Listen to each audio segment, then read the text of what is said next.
Assalamualaikum warahmatullahi wabarakatuh. Perkenalkan, nama saya Alma Devina Fitri Gunawan dari kelas 2B Pendidikan Jasmani NPM 192191060. Di sini saya akan menjelaskan tentang tahapan-tahapan kurikulum di Indonesia. Sejarah pendidikan di Indonesia terus mengalami transformasi yang panjang untuk sampai pada titik ini. Guna memenuhi standar mutu yang baik dari waktu ke waktu, perubahan yang mendasar pun terus dilakukan. Lihat saja dalam sejarahnya, sejak tahun 1945, kurikulum pendidikan di Indonesia kerap mengalami perubahan. Mulai dari tahun 1947, 1952, 1964, 1968, 75, 84, 94, dan 2004 hingga 2006.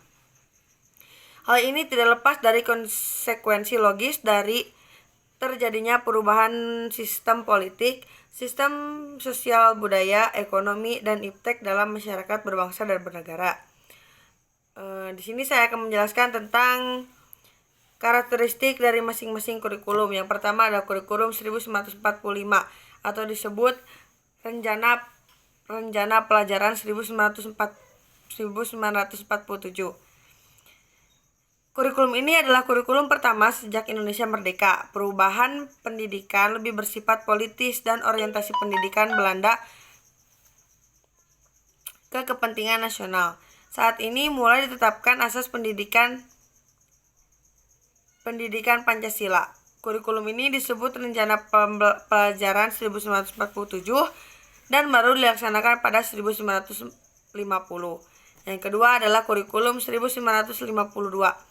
Rencana Pelajaran Terurai 1952. Adanya kurikulum ini merupakan penyempurnaan kurikulum sebelumnya, merinci setiap mata pelajaran sehingga dinamakan Rencana Pelajaran Terurai 1952. Kurikulum ini sudah mengarah pada suatu sistem pendidikan Indonesia. Dan yang ketiga adalah kurikulum 1964, Rencana Pendidikan. Pemerintah kembali menyempurnakan sistem kurikulum pada 1964, namanya Rencana Pendidikan 1964. Kurikulum ini bercirikan bahwa pemerintah mempunyai keinginan agar rakyat mendapat pengetahuan akademik untuk pembekalan pada jenjang SD. Yang keempat ada kurikulum 1968. Kurikulum pertama sejak jatuhnya Soekarno dan digantikan Soeharto. Bersifat politis dan menggantikan Rencana Pendidikan 1964 yang dicitrakan sebagai produk Orde Lama. Kurikulum ini bertujuan membentuk manusia Pancasila sejati, kuat dan sehat jasmani, mempertinggi kecerdasan dan keterampilan jasmani, moral, budi pekerti, dan keyakinan beragama. Yang kelima ada kurikulum 1975. Pemerintah memperbaiki kurikulum pada tahun ini. Kurikulum ini menekankan pendidikan lebih efektif dan efisien. Menurut Mujito, Direktur Pembinaan TK dan SD, Departemen Pendidikan Nasional kala itu, kurikulum ini lahir karena pengaruh konsep di bidang manajemen atau MBO. Nah, yang keenam adalah kurikulum 1984.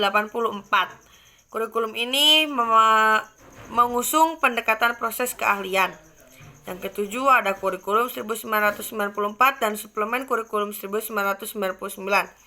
Pada tahun 1994, pemerintah memperbaharui kurikulum sebagai upaya memadukan kurikulum-kurikulum sebelumnya, terutama kurikulum 1975 dan 1984. Yang kedelapan adalah kurikulum 2004 KBK atau kurikulum berbasis kompetensi. Pada 2004 diluncurkan kurikulum berbasis kompetensi atau KBK sebagai pengganti kurikulum 1994. Yang kesembilan adalah kurikulum 2006 atau KTSP yang disebut kurikulum tingkat satuan pendidikan. Kurikulum ini hampir mirip dengan kurikulum 2004. Perbedaan menonjol terletak pada kewenangan dalam penyusunannya, yaitu mengacu pada jiwa dari desentralisasi sistem pendidikan Indonesia.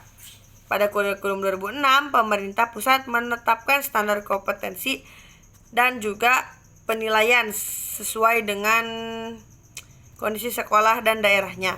Yang ke-10 ada kurikulum 2013 atau bisa disebut Kurtilas. Kurikulum ini pengganti kurikulum KTSP. Kurikulum 2013 memiliki 3 aspek penilaian, yaitu yang pertama aspek pengetahuan, yang kedua aspek keterampilan, dan yang ketiga aspek sikap dan perilaku. Dan juga di sini saya akan menjelaskan tentang komponen-komponen dalam kurikulum. Yang pertama ada komponen tujuan. Komponen tujuan adalah komponen kurikulum yang menjadi target atau sasaran yang mesti dicapai dari melaksanakan suatu kurikulum. Jadi komponen ini sangat penting karena melalui tujuan, materi, proses, dan evaluasi dapat dikendalikan untuk kepentingan ke dalam tujuan pembelajaran umum, yaitu berupa tujuan yang dicapai untuk satu semester. Yang kedua ada komponen atau isi materi. Yang ketiga ada komponen metode. Yang keempat ada komponen evaluasi. Mungkin itu saja yang dapat saya sampaikan tentang materi tahapan-tahapan kurikulum di Indonesia. Kurang lebihnya saya mohon maaf. Terima kasih. Wassalamualaikum warahmatullahi wabarakatuh.